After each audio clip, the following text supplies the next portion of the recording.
Show, Peter G Show, Peter G Show, Peter G Show. Divorced dad, single dad, divorced dad, single dad. Peter G Show.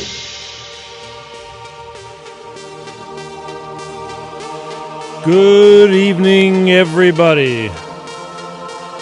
It is Sunday night again. Sunday night. Big show tonight. Got even bigger as the day broke out this morning. I don't even know where to begin, but I'm going to, as always. I hope you all got the memo that we're having to stream. We're changing ways and the way we're doing things because Facebook changed privacy acts, and it's way too complicated. There are several pages that this show would stream to live simultaneously. And unfortunately, because of the way Facebook does things, I had to stop. And it's very difficult now to stream on all three pages all at once without completely changing formats. So it's going to be a painstaking recreation again, and I guess I can blame nobody but myself because I wanted to do this on Facebook.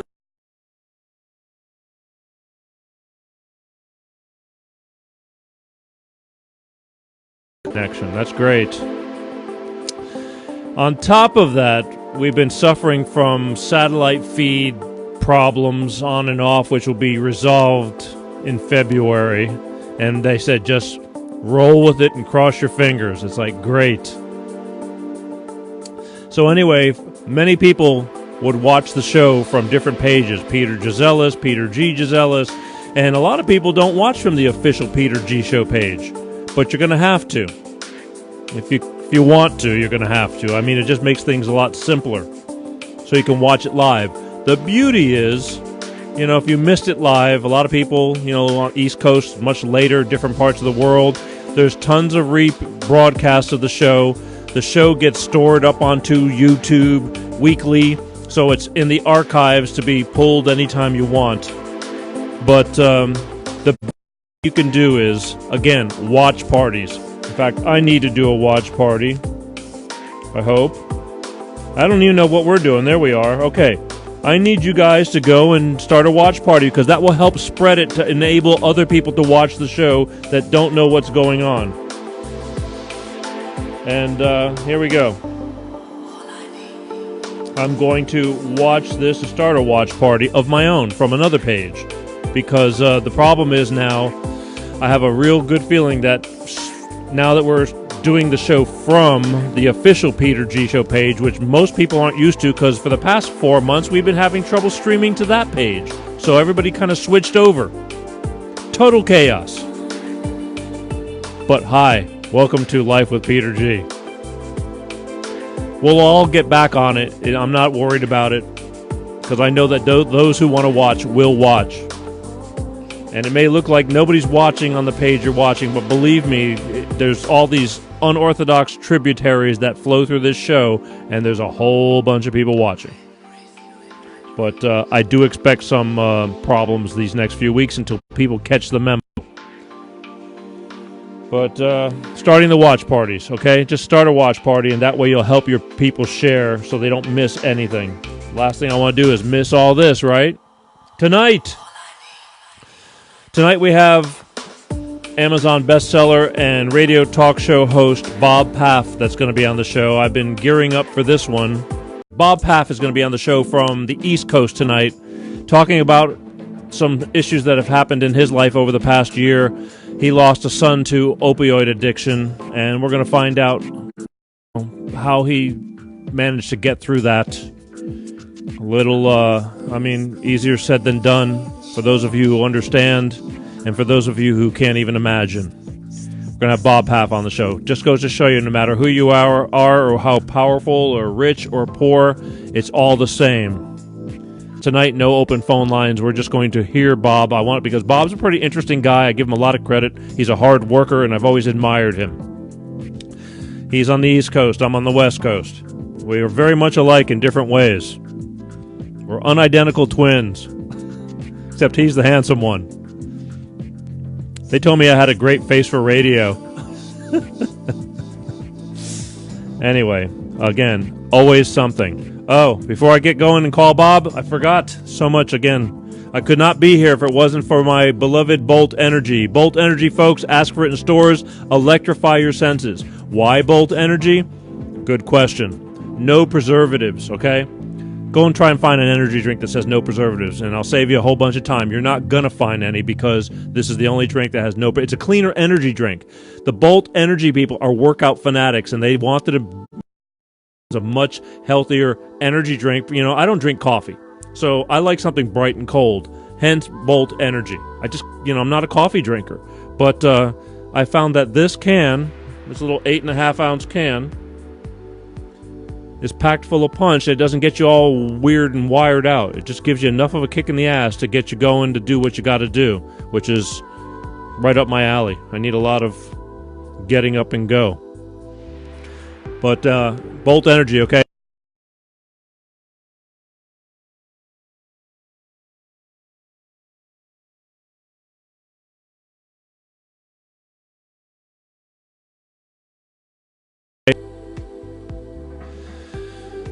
Again, it's enriched with vitamins and antioxidants. There goes that satellite trouble again, but nothing stops us. Show must go on. Ask for it in stores. If you can't find Bolt Energy, go to www.drinkboltenergy and ask them, hey, where can I find it? Because they're growing, they're new, and they will tell you where you can find it, all right? And again, you keep asking for it in stores. Tell them Peter G from the Peter G Show sent you. That'll do something. Not. No, just ask for it. And, the more you keep asking for it, store owners aren't crazy. They're all about business. Give the people what they want. I'm going to pop open a can away from the equipment, as always, gentlemen. I like it.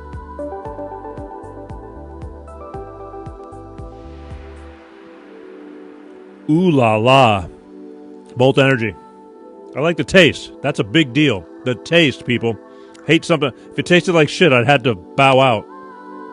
But because it's palatable, here I am. And even stronger, they believe in me too. So, go out and get some Bolt Energy, all right? We're going to keep moving on because full show tonight. Woo. Like I said, most important, we just switched from where we're streaming from. So I'm figuring on a total disaster. You have to go onto the official page, even though for months we had to stay off the official page. Total screw up. But that's rock and roll, people.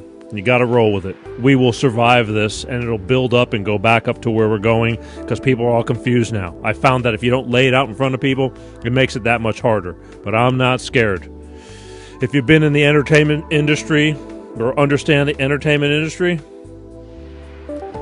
you just get used to battles.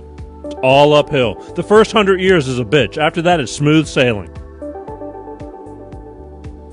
Yeah, I know. I'm doing pretty good on time, aren't I? That's because I could have kept on going with other things, but I didn't. Did you know that there was a California Weed Con? Yeah, this past week. Weed Con. Go figure. I missed it. I was busy. Had I gotten into Weed Con, I wouldn't have found my way out. Alright, here's what we're going to do.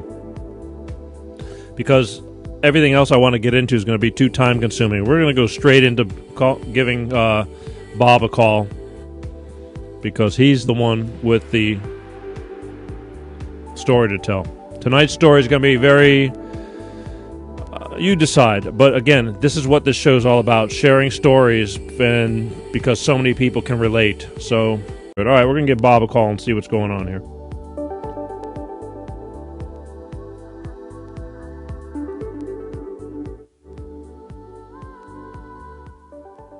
Should I call? Yes. Okay. You got him up? Hello? I don't know how to make a phone call, right? You kidding me? Oh, right there. Wrong button. Ooh, one ringy dingy. Pete. Bob, Hey there. you're live on the air. You good? I'm good. All right, listen, I'm going to apologize ahead of time. The past couple of months, we've been having some streaming issues, and tonight happens to be already. I've knocked out a couple of times. In the event we're talking, and I see it kick out, I'm going to have you stop, and then we'll just pick up, because after this show is over, they will chop out all the crap, and that way when it gets stored up onto YouTube, the story kind of makes sense. Okay. I apologize. Well, I know, but I've been battling stuff for 2 months now, and it obviously isn't over yet. But let me introduce you. Ladies and gentlemen, I have the infamous Bob Paff, Amazon. I can call you Amazon bestseller, can't I? Sure. All right. And radio talk show host in Baltimore. What else can I add to that, Bob? That's good. It's late here in Baltimore, Pete, right? So I've got an early flight to Boston tomorrow. So that's good. All right. Obviously, grieving father, right? There you go. So tonight, we're going to talk about life. We're not going. Last time you were gracious enough to be on my show when I was cutting my teeth and just experimenting with all this stuff about 2.5 years ago already. Believe it or not. Wow. Yeah. Incredible. So Bob was on my show a few years ago when I was first starting to dabble with this whole thing, and back then I was really adamant on surviving divorce and single parenting. And Bob is a 2-time married. How many kids, Bob? Six. Yeah, I'm thinking 6. And he was gracious enough back then to open up and talk about things that were, not the best parts in his life. Well, just when you think you go through some tough times, things get tougher unexpectedly. And I guess that's where you can start off, Bob. Yeah. Thank you, Pete. I can't believe it's been 2.5 years, and over two good Catholic boy, 6 kids, two marriages, 2 failed marriages, survived 2 divorces, and then sadly and unexplainably, the pain is unimaginable. I lost my oldest child and my oldest son on January the 21st of 2019 to this opioid crisis. That is really the number one public health crisis. It was about a year ago. You said you lost your son. How old was your son? Yeah, so it was January 21st of 2019. So we just had the first anniversary of Zach's passing on the 21st of this month. How old was he? He was 33. Okay, so he was an adult, and he was an adult, himself divorced. Okay. Two young children. So he leaves a 9-year-old daughter and a son. My grandson just turned 4 years old in December. Right. Let me ask you something. I've seen pictures. I've seen pictures of your whole family and everything, because when we have family, we're very proud of them. Your son looks like your average guy. Average, get up, do it, and do good guy. Right? Yeah, that's one of the things about this thing, Peter, is that it doesn't discriminate. So socioeconomically, religiously, politically, whatever. Zach was a normal kid in many ways. Now I say that, and with addiction, there are what we refer to as triggers to addiction. People don't wake up and decide that they want to become addicted. It's an attempt. Zach suffered from depression, and there were 3 attempts at suicide. Starting at the age. I mean, this ties in with a lot of what you do, because really the suffering began when his mother and I separated. Really? So it was really the throes of that divorce that impacted his well-being. And quite honestly, he suffered for 20 years and was never really the same after that. He was 13 years old when that divorce process started. Wow. And yeah. So that was the trigger. And I've done a lot of work, a lot of research, a lot of reading. I speak a lot around the topic of narcissism and emotional abuse and things like that. And sadly, and we develop these coping mechanisms when we can't deal with the people in our lives that are creating this difficulty. When I divorced from his mother, my children from her, I had 4 children with my first wife and 2 with my second. The kids were 4, 6, 12, and 13. Right. Zach being the 13-year-old, so he was the oldest. And my 12-year-old, who now ironically is also 33, came to live with me. Right. When the mother and I split up, and Zach stayed there with his mother, and I think that created a lot of unrest in his life. You know, I think the oldest felt like he needed to be there, so it was very much a love-hate relationship. Right. With her, to be honest with you, and it was tumultuous right up until the time of his death, and so. Yes, he and I were close, but they were, like I said, there were 20 years of, you know, he had just been divorced himself for about a year. Right. The addiction contributed to the breakup of his marriage. So a lot of things going on there, a lot of very traumatic things going on there. Right. Again, all these things get burned in as a child, and Correct. And that's why I'm so pro children about. My biggest advocate I feel I am is about, you know, protecting the children through all this mess, which is unavoidable most of the time. It's just a matter of how much collateral damage. Yeah, that's a great point, because I think regardless of who initiates the divorce, regardless of you know, therapy and how well everyone feels, how well prepared everyone is for the circumstances around the divorce, there's trauma. There's a great book that I'm reading now called The Body Keeps the Score. And so I think, you know, our body absorbs these traumas, takes them on. Right. I myself am the product of the divorce. Right. You know, you know, growing up from a broken home. My father left when I was 10, and I would have told you, my brother took it harder than I did. He's passed away. He was 54 when he passed away and had a self-destructive life. Right. I thought I was fine. I really did. But it triggered in me an impulse to choose a certain type of partner, a certain type of mate. And it really wasn't until, Pete, that the second marriage ended, and I did the research and the homework, and then wrote my book that came out in 2015, that I figured out, I traced it all the way back to my parents' marriage. I figured out why I was choosing the people that I was choosing. In my case, I had a rescue fantasy. So I was trying to find women who I could rescue like I rescued my mother. My father had an affair with my mother's best friend. My first wife had an affair with one of my neighbors. Gotcha. So it was history repeating itself, and it was me thinking, oh, I'm okay, I'm fine.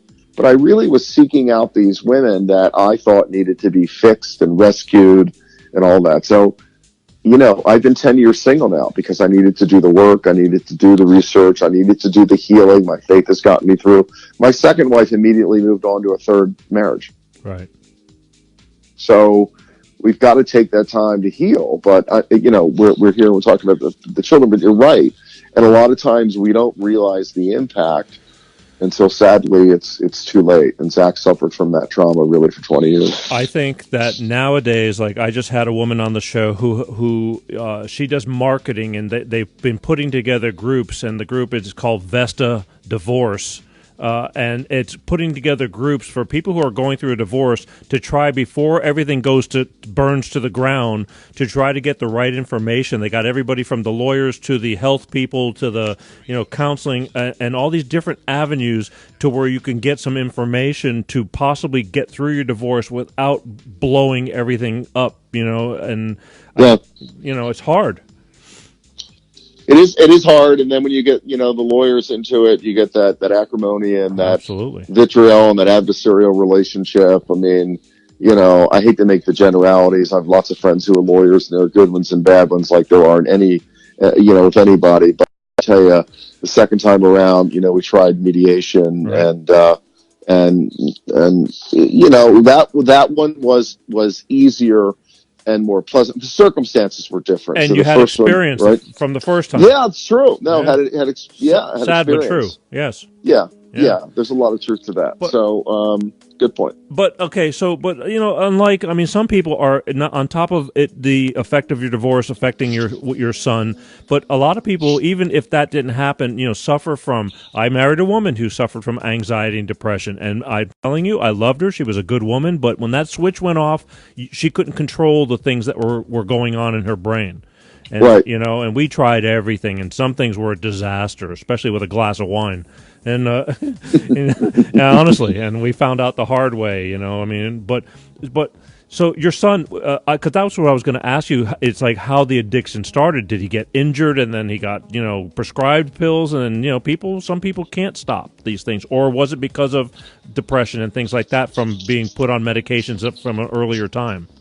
Well, I think it was a combination of things. I think it was experimenting like kids do, but whether it started out smoking pot, quote unquote, running with the wrong crowd, drinking, escalating into something else, dealing with the trauma of divorce, being in therapy very briefly. I think it was a concert of things. I really do. But you touched on a good point that I want to make sure that your listeners are hearing. And I've had a lot of guests on my show, a lot of physicians on my show. Again, I've done a lot of research around it. It was an opioid, so it was fentanyl that killed my son. I mean, drugs alter the brain. They do, and fentanyl is 50 times more powerful than heroin. Heroin's about a 15-minute high or so, and when you get into that euphoric state, you want to stay there. So it's an escape. It's an escape, but it really alters the brain chemistry. And so Zach had been doing fine. There were two. What I want your listeners to hear from this discussion is the 28-day in rehab is almost. I think it is 100% failure. Most people relapse in 10 days. 10 days. Right. So Zach had 2 failed rehab attempts, one in Dallas and one in Tampa, Florida. And it's a broken and a corrupt system. Again, I want to avoid the generalities. There are some good people and good centers out there, good and bad, It's all good and bad. But the bad's really bad. Yeah. And South Florida is notoriously known for being bad. And it's an interesting system too, where you've got the people that you've got in the system that are working with the addicts who are in recovery are themselves addicts in recovery. Right. Trying to learning. Right. So it's a messed up system in my opinion. Doesn't this now this is going on, and as a parent, it's got to be eating you raw, because your child, he's going through all this, and you're worried to death about him because where's it going to go from there? So you're going through this for years prior. Correct. And it's ages you. I mean, because again, nobody grows up and says, I want to be an addict when I grow up. No. Well, and you know what, too, Pete? You live in fear. We live in fear. I would have the conversation. It was actually, very sadly, on multiple levels, but it was my son. My first 2 boys are 11 months apart. So it was my son, Zach's brother, who had to call to tell me that he had passed away. Oh. And so we, I think, cried and screamed on the phone with each other it seemed like forever. It's surreal. It was probably 10. It was. I actually kept saying, no, he's not. Yeah, no, I'm sure he's fine. I'm sure they can bring him back or whatever, but no, he's not, kind of a thing. But the reality is when something like this happens and it's such a chronic situation that had been going on for 20 years, you live in fear of that phone ringing. It's never, as the parent, out of your mind. It's never so when Taylor called, I get it. So he and I used to say, I'd be shocked to get that call, but not surprised. Right. Because you live in constant fear. It's a slippery slope. Yeah. It's a slippery slope. And they're never fully out of the woods. He was doing very well. He got mixed up with the wrong person. Yeah, hanging out. You can't, if you're in recovery, you can't be hanging out with addicts. Yeah. And that's the other thing too. Yeah. The misery loving the company.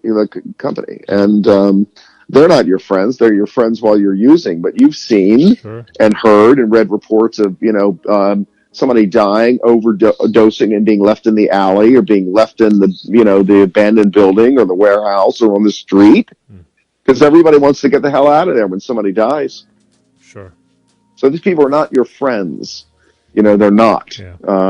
So there's this honor among thieves, so to speak. And so it's tragic in many ways, but you're right. It does age you and you live in that constant, I can't believe I wake up every day. Right. I've been listening to this Kobe Bryant thing now. And one of the things obviously where my heart goes is to the 13-year-old daughter. So you're thinking of Kobe Bryant's wife dealing with the loss of her husband, but Right. then, which is sad. I buried my parents. I buried my brother. Yeah. But the death of a child is just something that nobody's ever really prepared for or gets over. I mean, he was only 41, so he was a very, very young man. It was tragic. But, their daughter was 13 years old. Look, so you could have a 60-year-old son, and you're, correct. 85. That's correct. And That's still correct. your baby. It's your baby. Yeah, I don't think there's any change in that. No, well,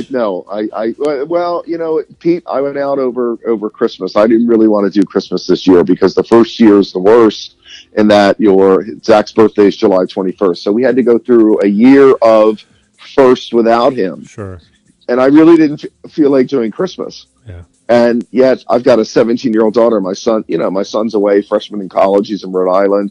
Right. And I didn't really feel like doing anything. And I rallied and I did it. And I was out picking up the tree, having a conversation with the guy who was cutting my tree down. And I said, his name was Mike. And I said, I didn't really feel like doing this. I lost my son this year. And he said, yeah, my son would have been 18 this year. And I said, oh, I'm so sorry. I said, how did he die? And he said he was stillborn.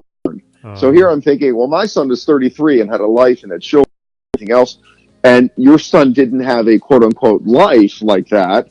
But the pain was no less for this guy. Here it is, poison. right? Yes. Pick your point. Yeah. 18 years later, he's still mourning that loss of a stillborn child. Sure. It's tough. And you hear about women who have miscarriages, right? And talk about it and mourn and the whole thing. So, and of course we all grieve differently. So it's different for everybody. Nobody's right. Nobody's wrong. We all process it differently. I have a friend whose 18-year-old son killed himself. 6 months after he killed himself, the boy's mom killed herself. Wonderful. Some people never get over that loss. And Pete, I get that. I get that. I'm not one to go that way. We've done a lot of work in Zach's name. We've set up a foundation. Right. We're raising awareness. You see what I do on social media. I'm using my whole platform. I do. But I understand people, and I have my mornings. Some mornings, if it's overcast or if it's raining or whatever, I'll wake up and say, I don't want to get up right now. I don't. Or I wake up to the reality that my son is not here and this is not a bad dream. I'm surrounded by pictures. I have a blanket that a friend gave me with pictures of him like all over it that I sit in my lap and I read. I sit in my chair every night and I read. Right. So I'm surrounded by the memory of him, but I wake up in those mornings and think, that wasn't a dream. I think the memory to me is what will keep you alive. I don't know. Yeah. I mean, what keeps you? I pray that as I get old, I won't lose and forget things. Like I see people with dementia and this and that. I mean, I'm privileged to keep the memories of my parents. These. I find that every time I have a spare moment, that's when I start drifting back into. I mean, even though my parents were in their early 90s when I lost them, Wow. As lucky as I am.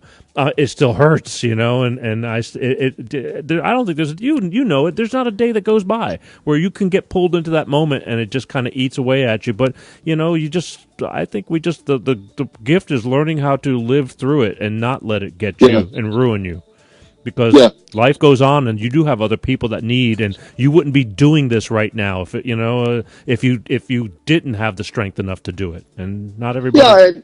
Does. If you were to ask me what gets me through, and people say that it's my faith. Yeah. I'm Catholic. My faith has gotten me through the worst times. I spend a lot of time in church. Yeah. I feel very comforted there. I visit Zach's grave a lot. Yeah. And everybody has different feelings on that. Right. Some people never go to the grave because they'll say, well, he's not really there. His soul's gone somewhere else or whatever. True. I feel the connection.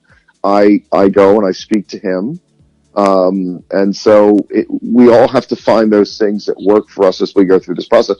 This is not something we get over. This is something we learn to live with. This changes us forever. So there's a pre and a post Zach with me. It changes you forever. It demolishes you. It rocks your world. But you're right. I've got 5 other kids who need me. But I have my days. I'll tell you. It's like, all right, I'm done. Sure. And I'm done. And let me, I watched a video of a psychiatrist who had lost her husband or somebody significant. And she said she had those moments where she didn't want to go on. And she clarified. She said, it doesn't mean I'm going to take my own life. but it just means I'm tired, I'm exhausted. I'd be okay if I checked out now. I get that. So to listen to this woman say that, because when you say that and people get alarmed, like, oh, would you kill yourself? And no, I'm not talking about killing myself. But I have those days, it's like, this was so much and so heavy of a burden and so hard to carry, and I'm done. You know, I've had said I would have traded my life for him. He was 33. I'm 59, you know, so he had so much more life to live, and he's got children that aren't going to know their father. That's true. And that's, you know, so, and that's not fair. How is that working out with the kids? I mean, I'm sure you see them too. I don't see them as much as I'd like. They live in another state. I live in Maryland. They live in Pennsylvania. Their mom has remarried, although she stayed very active. We just had a celebration of Zach's life. We had over 250 people on a rainy East Coast, you know, freezing rain, temperature in the 30s kind of night. 250 people managed still to come out. Yeah. And so it speaks to the love that people had for Zach. Right. And you know, his ex-wife was there with my grandchildren, and so she's still very involved in honoring his memory, but I don't see them as much as I'd like. They're about 2 hours away from me. Right. Divorce complicates things, Peter. You know that, and so when you've got multiple kids and you've got different sides, and although Zach's mom had the affair, there's a lot of animosity toward me, which I've got my theories on, but you know, it's another show at another time. But it really, and as I said to you earlier when we started this conversation, it doesn't matter who initiates the divorce. It's still a painful process, and it alters things forever. Nothing's ever the same. Holidays aren't the same. Birthdays aren't. I mean, nothing's the same. Right. Nothing's the same. So it's tough. Sometimes I find that children are a little more resilient because they haven't grown soft enough yet. I mean, they understand, but not. I mean, I don't know. Maybe I'm getting more sensitive in my old age, but I really feel a lot less bulletproof nowadays. You know what I mean? You feel less bulletproof. Yes, I just feel like I hurt for other. See something on the news, and I just about tear up for them, and I don't even know them, but just the thought, because you just know what a tragedy is, like today. You know, and I told my daughter today, because I always call her before the show, because I don't have her on because I'm of the show on Sunday nights, and we were talking, and we talked about Kobe real quick, and I said, you know what the sad part is? I said, there's more people that died in that thing, but right now, because Kobe's an iconic superstar, basically, and we don't really know all the names of all these other people, but there's a bunch of families that are torn and on their knees, that's right, and the pain is just unimaginable. But and I said, no, I thought about that too. Kobe is getting all the attention because he was iconic, and we don't know the other people. Like a baseball coach from one of the local colleges was also on that plane and lost. He died, the daughter died, and his wife died, or whatever. Yeah, like this that. is just miles away from me over here. I mean, this is. Is it really? Oh yeah. And it was a very funky day out. But I don't. They're claiming that the thing was sputtering before it crashed, but it was very foggy. And I thought, well, maybe it was a Sunday pilot who didn't know the area, because helicopters are different. You don't have the same instruments like a plane does, and you can hit a mountainside if you don't see it. But it happened, and you just think, and that's what I said to my daughter. I said, nobody ever leaves their house thinking they're not coming home that day, and it doesn't matter if you have $20 million gazillion dollars or $20 in your pocket. That's right. We're all just people, and again, and the pain. Why? I bring it all back to where I think my whole show, the nucleus of my show is love. Yeah, love. It's all about love, and if nobody loved anybody, who would care?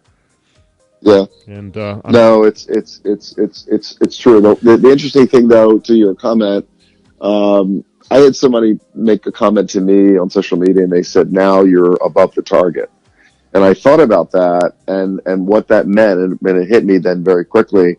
When you lose a child, nothing else really matters. Like I call them first world problems. Right. So getting stuck in traffic, bouncing a check, being late for something, whatever it is, it becomes almost irrelevant in the face of losing a child. And you realize, well, I think death, obviously the permanence of the thing, and you think about the Brian thing at age 41, doesn't matter how much money he had, we're all going to the same place. Yeah. We're all walking each other home. And so when you think about the enormity of that, now it does make you more sensitive to other people's suffering. I agree with you there, but it also kind of puts this shield around you. There's really nothing that anybody could do to me that could hurt me any worse than my son being gone. The knowledge that I'll never be able to hug him again or tell him I love him again or see him again is excruciatingly painful. And there's nothing else, like I said, getting stuck in traffic or the sun didn't come out today. Yeah. Some of the things that people lament over. I just got to stay quiet now, quite honestly, because you hear people, if they bitch and moan about certain things, you're like, really? Well, I mean, you have no idea. You can't blame them though. I mean, I guess. Oh, I agree. Yeah. I mean, the thing is, I remember somebody saying, you don't know what you don't know. I mean, you can only hope that they don't have to feel the pain that you are having to endure and carry with you the rest of your life. That's right. What you're doing, you're just storing it. I mean, there's no way you just don't let it go. No, you don't let it go. You're just kind of carrying it in a maybe a more higher level than some that can't handle it, and they do bad things, and which it's that chain reaction of the gift that keeps on giving. And what do you do? I mean, my daughter, when I called her, she says, "What's up, Dad?" And I said, "Nothing. I just want to hear your voice." I said, "You're my superpower." I mean, me hearing her and talking to her is my push. This show is because of her, not because of what I wanted to do. It's because of what I felt I had to do because of her in the past. Now she doesn't know that, but that's really the truth. I wouldn't be here. I don't know where I would have been, but I would have been, a lot different. So, but it's true. All right, so let's go here.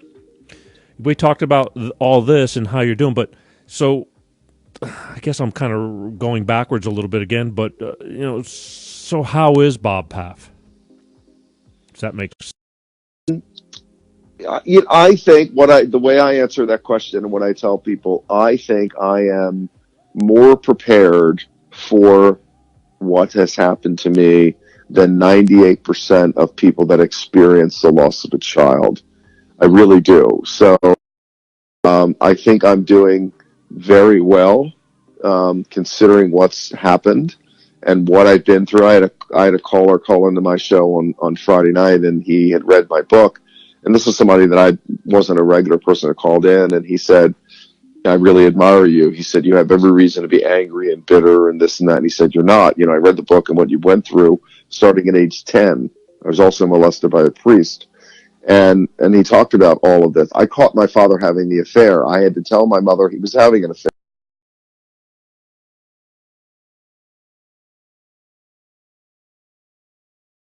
And you could be very bitter about that. And I said to him, his name was George.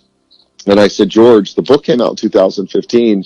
You may not even know that I lost my son in 2019. And he did not. Right.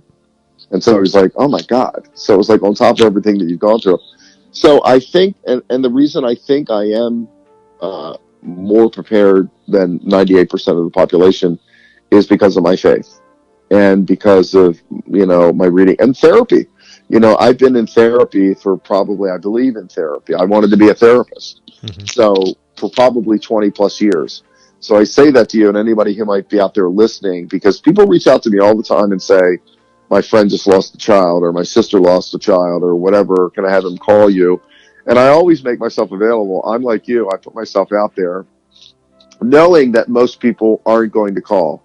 And I'm never wrong about that. Even when I speak, I say to my audience when I speak, "You're welcome to, you can find me on social media. Here's my cell phone number, but you're not going to call me." Look at me like, I said, well, it happens all the time. People are well intended, but they don't call, they don't follow up. They either don't want to bother you or they forget or whatever the deal is. Right. So how am I doing? I think for the most part, pretty well. I will tell you that this is a heavy burden, emotionally, physically. I feel the weight of what I carry now. I really do. And it's exhausting. It's really, really exhausting. And so I think it's going to lead to something else. I mean, I know we're helping other people. Yep. My son has set up a foundation to honor his brother that's doing very well. They raised $50,000 for treatment and recovery, the first event they had. Wow. And so we're helping other people. I'm talking about it. I was in Austin, Texas last March. talking to a sellout crowd, about it. We're doing a scholarship at the high school where Zach went to school that he loves so much. So we're doing good, and that keeps me going. And because of my faith, things happen that I can't explain, like the turtle that popped his head up out of the pond. You might have seen that on Facebook. It was incredible. It was incredible. And so I do believe in things like that. I do believe that my son was that great song by Craig Morgan, who lost his son to a drowning accident at age 17, I think he was. He said, "My son's not here, but he ain't gone." And I feel that. I feel Zach's presence. I feel, his guidance and his spirit. I really do. And that keeps me going. But it's hard, man. It's hard and it's heavy. Right. And I wish I could tell you, Peter, what the future's going to bring. I don't know. I really don't. It changes everything. It really changes everything. I'm sure it does. But see, what the change I've seen is not only so it took you down, but I see you as even louder now.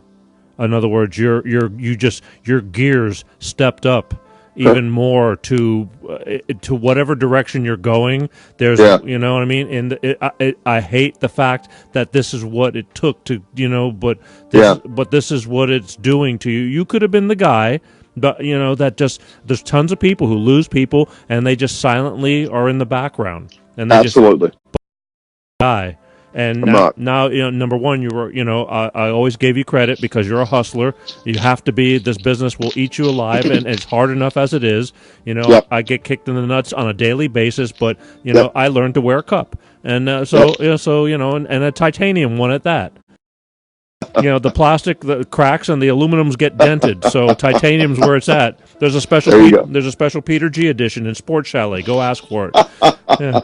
But the thing is, because I know that if I don't do this, nobody's going to do it for me. Now, I don't have, you are already doing it, and that's why I've contacted you in the past, and we've done this. And believe me when I tell you that we're not done together.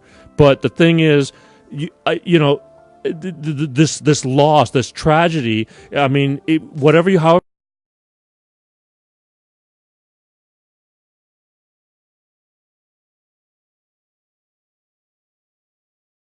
it's just what you feel you have to do, and God bless you. Well, thank you. That expression, God doesn't give us any more than we can handle. And I've seen people say, well, he actually does. He just helps you carry it or whatever. So however you want to look at that. Yeah. I've had, and again, I'll go back to my Catholic faith and my religion. Mother Teresa really, and she'll tell, we read about her that she pretty much lost her faith for 10 years. She used to have these knockdown, drag out arguments or fights with God. And all right, haven't you put me through enough? I kind of look at what I've been going through as I've been going through it for 49 years. My childhood stopped when I was 10. Wow. And I have questioned why God has put me here and put me through the stuff that he's put me through. Now, I'm not complaining about it. Would I rather not gone through it? Would I want to go through it again? No, I don't want to go. I would have rather not gone through it. Right. Who wants to? But I have. Yeah. But I don't know why. I really don't know why. And this, my first wife, we were childhood sweethearts. We were both from broken homes. I thought we were solid.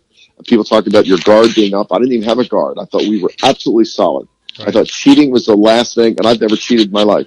Cheating was the last thing that we would have done to each other. Well, I was wrong, and it devastated me. Wow. And and now my son's gone, and I know it's a direct result of that. That was the trigger. That is another thing that I carry around, knowing that reality, because again, I'm a pretty deep thinker, right. And I seek out the answers. Other people are in denial. I want to know, because if I don't know, I can't fix it. I can't process it.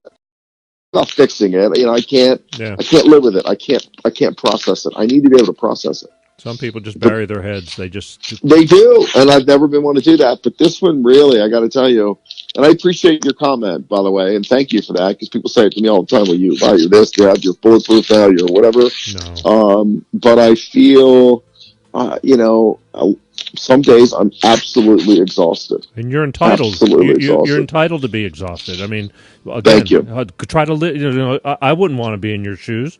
I mean, Thank you you. know what I mean. Nobody wants to be that. I don't want to be in my shoes. No, but again, this is the hand you've been dealt. What do you do? It is, and this is. What happens to so many people that you know. Again, just like today, just because the light got brought on to Kobe Bryant, but people are dying every day, leaving the house, a car accident, cancer. That's true. And they're all people who somebody loves. I told my daughter somebody loved them.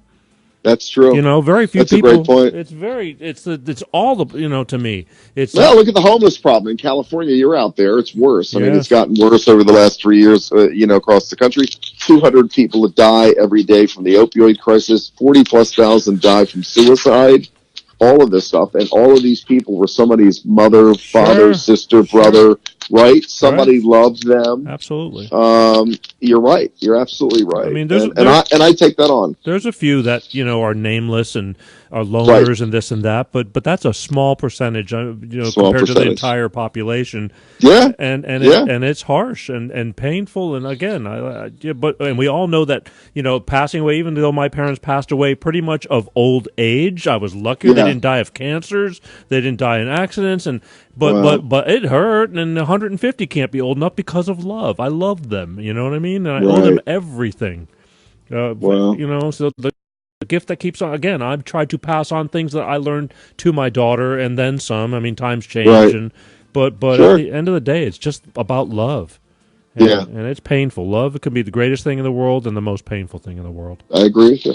No, I agree with you. How are your kids doing with? I know you got to go and get up early in the morning, but I just keep having more and more questions in my head for the people who will listen to this. And by the way, that this show, despite the satellite issues, they're going to cut out some of those pieces. Not only will it be rebroadcast through Facebook for everybody who can't find the show, but you can, when it is put up onto YouTube in a day or so, that can be into the archives, because that's just like a storage facility for us. Wonderful. But you can take that show and you can cut out excerpts and use it for whatever you need it, because I'm sure there's something here that you can make use out of for your people too. Yeah. But back to the question: how are your? I mean, how are your kids? I'm doing with all this. I think they're all dealing with it differently. My youngest is 17. Is a girl. She wrote a poem for her brother that she read at the celebration of his life last Saturday. We had that event. She planned most of his mass. Wow. The music and the readings was really incredible. So her emotional intelligence is very high. Yeah. So they're all dealing with it, I think, differently. It's got to be incredibly hard. It was a tough Christmas, and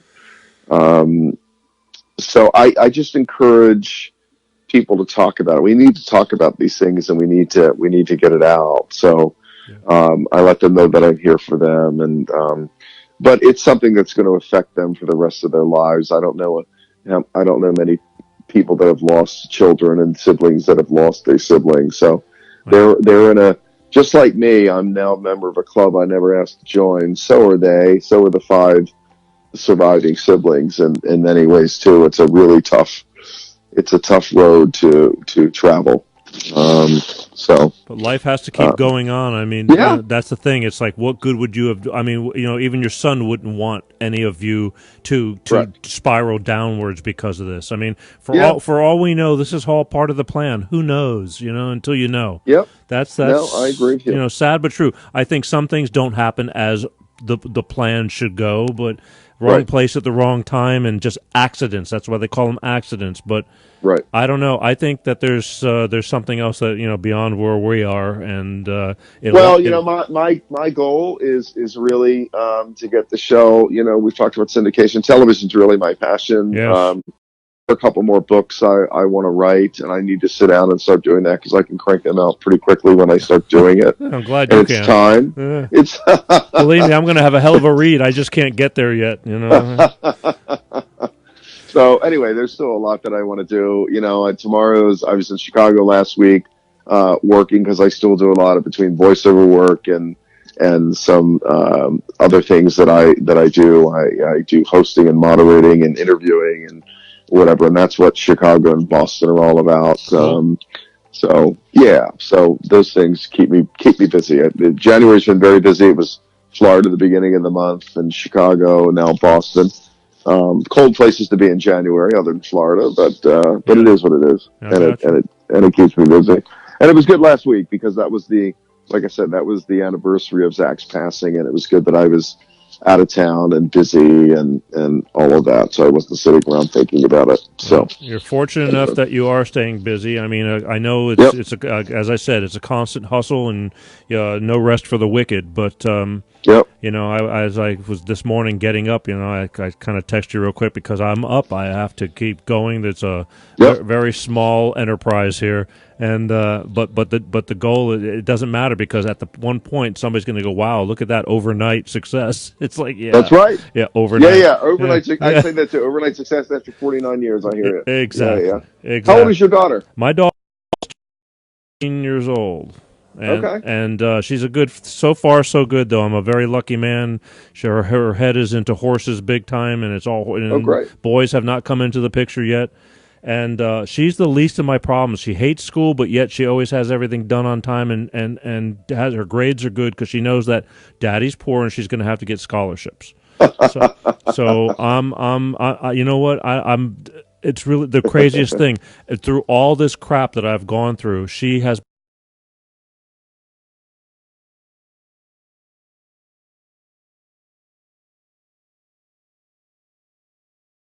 You're into it or you're not. There's no middle ground, and so that is a really cool thing that will keep her focused. It's obviously very expensive. We don't even do anything together anymore because it's like the barn. You know, right? And I can't say no because it's a good thing. She's very, you know, she does the dirty work, the hard work, and I love mucking stalls. I mean, if you're into horses, and I am, that's what separates the people from the non-horse people. True. That's true. That's exactly right. All little girls, I think, love horses when they're little, but then once they find out how much work it is to have a horse, you know, or two or whatever, and it's a bitch. But I can't knock her, and I kind of like them too. But I'm busy, but I'm very, very lucky that part of my life so far. Yeah, I'm so far so good, but it's the rest of my life that's a mess. It's everything else is upside down. All right, I know you. Where are you going to tomorrow? Or in a few hours? I'm leaving for Boston in a few hours. Okay. Yeah, Boston. I'll be in Boston until Wednesday. So, okay. Is there anything you want to leave as a last word before I thank you and all that? But if there's anything you want to leave on the table here as like your final comment or anything, what is now's your shot to take it. I would tell people not to suffer in silence. I would encourage people to talk about it. Here's one thing that I read that stuck with me, and then I'll share. One of the ways that we get through this is, and I was reading, I think it's the book of, my son gave me the Book of Joy for Christmas. It's a conversation between the Dalai Lama and Desmond Tutu. And one of the things that he talked about, and I think it was the Archbishop, said that a lot of times with grief, we get locked into it because we focus on ourselves. We focus on, how am I going to go on? What am I going to do now? And what he said is you've got to focus on the other person. And you touched on it earlier. Zach would not want me sitting around lamenting. He would not want me to fall apart. Sure. He would not want me to take my life or any of those possible things. So I would encourage people to try to think about what your loved one would want. Don't think about, because I hear it. People, how am I going to go on? And it's natural. So I'm not judging, but if I could give people any advice, it would be really to sort of focus on that person. I can't bring Zach back, but I can do great things in his name. And I'll tell you this, and it surprises people. Shakespeare wrote some of his best work after he lost a child. Romeo and Juliet, Julius Caesar, all these things. Right. Lincoln lost a child. Darwin lost a child. Mark Twain lost a child. So good things can come out of this. They really can. And I focus on that. The people that reach out, there's not a day that goes by that I don't get a private message or a text or something. Somebody's either been thinking about me or, can they have somebody call me or how are you doing or whatever. So I would tell you what you're doing. You never know who's listening. You never know who's watching.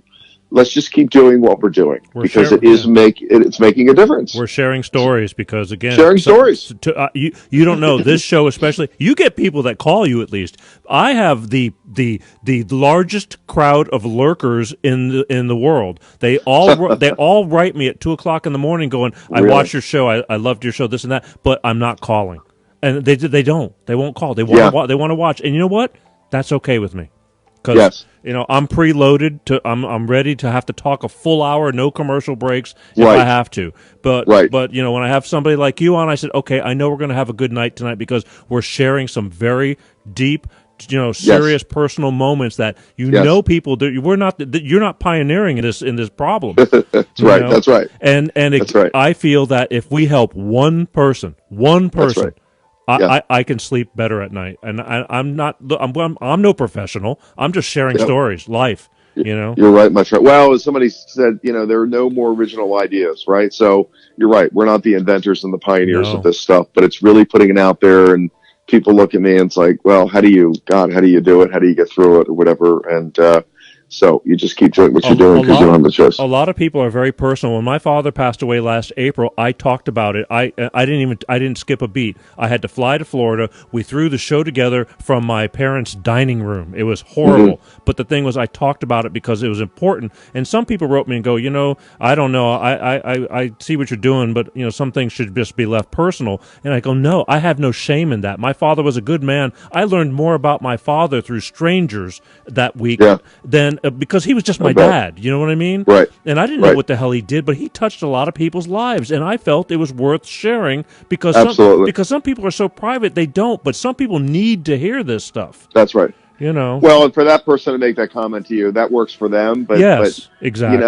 It's a very that's you, and that's what works for you. Right. So that's a very objective comment for somebody to make. It's like okay. that's fine. Don't make any judgment. No. So I agree with you. I did that video of Zach that you probably have seen 4 days after he died, and it's been seen over 30,000 times. There you go. And it's been shared. There you go. And the point was, if it's helped one person, but I needed to do that. I needed to sit down, and God gave me certain talents. Yeah. As a writer, as a speaker, as all these things, and I've got to use it, and I enjoy doing it. So. Just because people shouldn't judge. You can't please everybody. I know I'm not everybody's cup of tea. And the one thing I heard from another motivator years ago, he says they've been trying to get people to believe in Jesus for thousands of years, and they still don't have everybody yet. And I loved it. That's true. And I stole that, and I proudly use it. It was a guy named Bob Schmidt who I heard that from, and he was a big marketer. I love it. Yeah. And still, Jesus is doing okay, and he still doesn't have everybody, right? And they still don't have everybody. It's a good point. Yeah. It's a good point. All right, my friend. Yes. I'm off to bed. I need to get a few hours of sleep. All right. Head up to Thank North you, Boston. Thank you for staying up. I know it was difficult waiting for me to do this show. I believe me, it's a pain, but somebody's got to do it. And I'm happy to do it, and I'm honored that you reached out to me. And thank you for having me on your show the other day. That was fun. Right? Yeah, it was. All right, Bob. Again, thank you so much for having me, coming on the show. But I know you got to get up early, but I think I definitely appreciate everything you've just opened up and talked about, and I wish you the best. But my people will thank you in the long run too. Thank you, Peter. It's an honor to be with you, my friend. We'll talk to you soon. All right, be safe, and we'll sir. Definitely talk soon. You have a good night. What's left of it. Take care. All right. Thank you. All right. Bye-bye. Good night. Bob Paff. It's really crazy. He's got a lot of people. He's a hustler. I'll tell you why I love Bob Paff. Bob never stops working. That's how I found him. Promote. That man goes. He's doing everything he can because he truly believes in what he's doing. And I like him. I believe in what he's doing too. We're very much alike in different ways. It's like he's all about the love and the unity of people, and we're just talking about these. We talk about a lot about the same types of things. He's East Coast, I'm West Coast. It's crazy, but we very much have a lot of things in common. He may be a little more straight, literally, I'm a little bit more, loose cannon on some things, but not so bad. The bottom line is our incentives and direction is still very much on the same page. And so I found him a few years ago by accident, and I reached out to him, and he was gracious enough to come on my show several years ago and talk about his divorce when I was doing a lot of divorce and single parenting, not just for men, but for women too, about surviving it because it ruins things and children and all that. And he opened up because that's what he does. You have to lead by example. And I'm very thankful for him for coming on. And the other day, he has a radio show that he does in Baltimore, and he said, hey, why don't you call into my show? And I did, and I called into his show. So we're just kind of touching back and forth because we share the same common interests. And that's all about sharing stories that are effective for people that we feel, that you need to hear. And now, 2.5 years later, unbeknownst to what he, ever could have imagined, the tragic loss of his son due to opioids, fentanyl.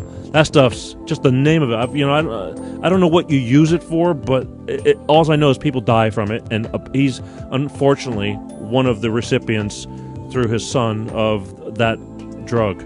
And so now he's a advocate for, because it affected him deeply. You tend to do a lot more things when it touches you and where you, things that happen to you.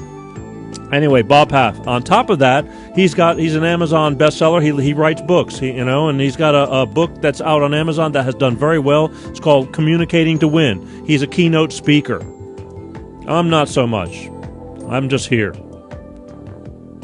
every Sunday night. And on top of that, this show, we switch formats. I'm telling you, people, everybody, I saw somebody writing found you because we're not streaming tonight like the normal way that we stream on Facebook. So I'm going to have to readjust everybody's minds again. And I just have this feeling that right when I get this going this way, things are going to change again. There's going to be a lot of change these next few months. And I feel like I'm probably having to lose a lot of people until they find us again. And it sucks. But don't forget, everything is up on YouTube in chronological order by date. All these shows and the rebroadcast through the week. And again, I could not do it if it wasn't for Bolt Energy. Bolt Energy, electrify your senses. Ask for Bolt Energy in stores. They're new. They're growing. People, cleaner energy drink. Electrify your senses. If you can't find Bolt Energy, go to www.drinkboltenergy, and they will tell you where you can find it. And I like the way it tastes. I'm going to have one more sip, but we're going to call it a night.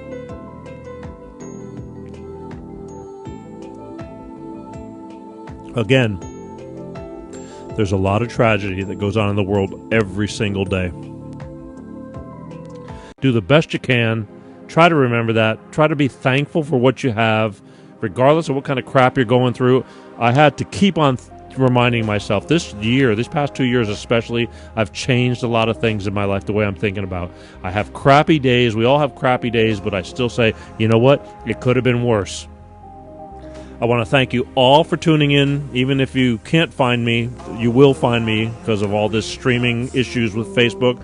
But we're always here. I want you to leave your comments. Pass the word and share. The watch parties is the key, but I'm going to need everybody tuning into the official show page from now on until I get this straight, or until we go to a major streaming network. That's the ultimate goal, but I can't do it without you, and it's because of you guys is why we're here. And so I thank you from the bottom of my heart. You're what makes me get up every day to do this. And my daughter. But she doesn't even care about this show. She's just 14. I do it for you guys because I enjoy what I do, and I feel there's a reason why we're all here. So from me to you, I want to thank you once again for watching Life with Peter G. Peter G Show live on Facebook every Sunday night, 8:30 Pacific, 10:30 Central, and 11:30 on the East Coast. Just pass the word, all right? That'll be the greatest thing you could do for me and for yourselves and for people in your circle that you don't even know need this, but there's probably somebody needing to hear a story like Bob Paff's. I promise you. You just don't know. And what's the harm? Share it. Just throw it out there. You got nothing to lose and all to gain. All right? Till next week. Oh, next week, real quick, I have Colleen Marchie. Her and her husband have put together something for children. Again, I'm about the children. I almost forgot. You're supposed to remind me. I know we're running over time, but next week I have Colleen on the show. She has something she put together called the Magical Order of Brave Knights, and basically, children who go through anxiety and fear as children when they're sleeping at night, they're afraid of the dark, all kinds of issues like that can wreck you as a parent because you don't get any sleep. And they put together a program with this little kit that gives them, it's kind of like a story that turns them into a brave knight, and they have these characters that they kind of embrace to protect them. I'm going to let her explain it all, but we've been talking, and I said, you know what, yeah, I'll put you on the show because I know there's tons of people that are going through problems with children who are afraid of the dark and just afraid of this and afraid of that because of who knows what. Might do you some good, as always. Again, we're just sharing stories. So that's next Sunday night. And then I got some other things. I have some people who left some crappy phone calls on my machine and all that kind of stuff, but we'll talk about that another time. Again, thank you. Life with Peter G every Sunday night, all right? Peace out. I love you guys. Don't go nowhere. I'll see you next week.